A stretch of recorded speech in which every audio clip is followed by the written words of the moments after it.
For Artemis 2, success is not, did the rocket work? It's, did every system behave well enough that we'd bet human lives on doing it again, farther, and for longer? That's a much harsher standard than any uncrewed test can reach.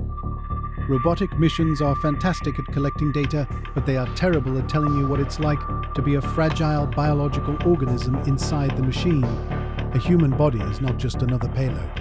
It moves, sweats, gets disoriented, needs to sleep, to eat, to pee, and to react fast when something goes wrong. Artemis 2 is the first time the Orion spacecraft and the Space Launch System rocket will be pushed through their full profile, with 4 humans on board, turning a stack of hardware into an actual life-supporting vehicle. It's the difference between testing a submarine in a tank and taking it into deep ocean with a crew whose survival depends on every gasket and valve. Scientifically, Artemis 2 is a stress test of an entire human spaceflight ecosystem. Take the environmental control and life support system, essentially a mini biosphere that has to maintain pressure, oxygen levels, humidity, CO2 removal and temperature, all within tight ranges for over a week. Each of those parameters interacts. Dry air changes how the lungs handle dust. Elevated CO2 affects cognition. Small temperature drifts can disturb sleep cycles. By instrumenting the cabin and the astronauts themselves, NASA can measure, second by second, how this artificial environment actually feels to a living nervous system.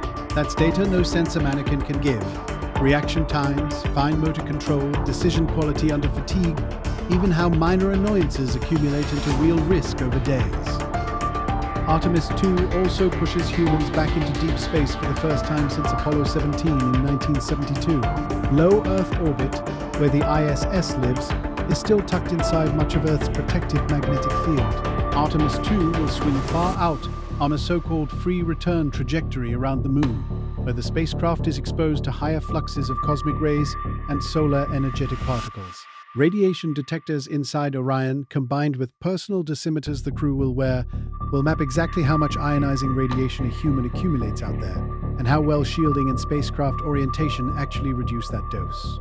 Those numbers feed directly into risk models for month-long lunar stays and multi-year Mars expeditions. Operationally, Artemis 2 is rehearsal, not spectacle. The crew will practice navigation, manual attitude control, backup procedures, and long-distance communications at the scale that future lunar landings will require. Orbital dynamics near the Moon are unforgiving. A berm that is off by fractions of a percent in timing or direction can shift a spacecraft's closest approach to the surface by tens of kilometers. The only way to be sure the software, the interfaces, and the humans stay synchronized under real-world delays and workloads is to fly them together. These checklists and what-if drills on Artemis 2 are the dress rehearsal for the moment. On Artemis 3 or 4, when a crew will separate in a lander, drop toward the lunar surface, and still need a safe ride home waiting in orbit.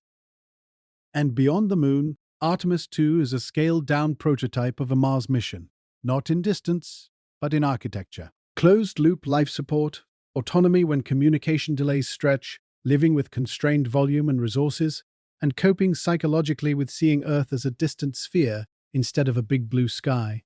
All of this will be studied in detail. Biomedical experiments will track how short deep space trips affect immune function, circadian rhythms, and stress compared to low Earth orbit. Engineers will use every quirk, glitch, and near miss from Artemis 2 to harden the designs of future habitat modules and propulsion stages that must keep crews alive not for 10 days, but for hundreds. Because if Artemis 2 proves anything, it's that testing hardware is only half the challenge. Testing how humans and machines learn to trust each other far from home is the real frontier we're about to cross.